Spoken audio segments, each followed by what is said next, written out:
ব্রত পালন করো না। আমি ভাবছি বাবা কোথায়, তাই তো মা আগে চাঁদ দেখতে হবে বাবাকে দেখার আগে। আরে দূর, তোর মা নয়, তোর শাশুড়িকে খুঁজছি। সবাই এখানে বসে আছে, উনি গেলেন কোথায়? ওনার কথা তুমি বাদ দাও, উনি নিশ্চয়ই এখন ছাদে উঠেছেন।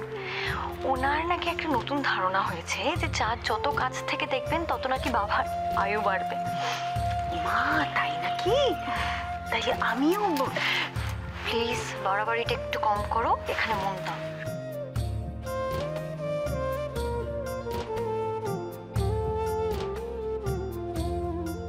এবার হবে ব্রত কথা পাঠ। কে পড়বে? শোনো না পিসুমণি, তুমি তো দিল্লিতে অনেকদিন ছিলে, তাই ওখানকার অনেক কিছুই তুমি জানো।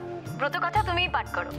না রে বাবা, আমার পড়ার থেকে আমাদের বৌরানী পড়লে আরো বেশি ভালো শোনাবে।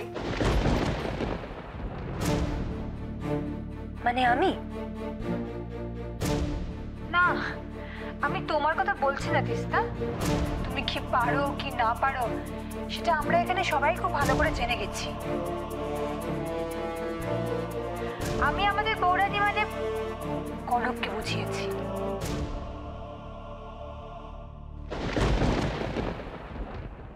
বৌরানী চলে এসো,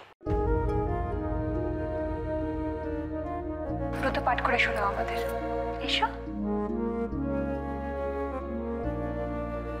কিছু মনে করো না পিসুমণি, আমি আজ পড়বো না।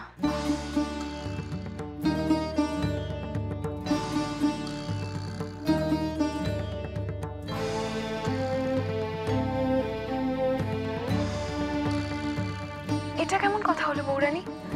তুমি না পড়লে ওরকম ভক্তি করে সুন্দর করে আমাদের সবাইকে কে পড়ে শোনাবে? মা,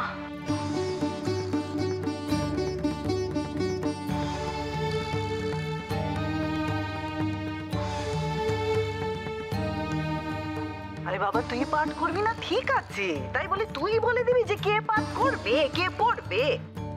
এটা আমার মার কাছে অনুরোধ মামি। আমাকে কিছু বলা হয়েছে, আমি না করেছি এমনটা কখনো হয়েছে? কিন্তু আজকে আমি পারবো না, কারণ আমার মনটা।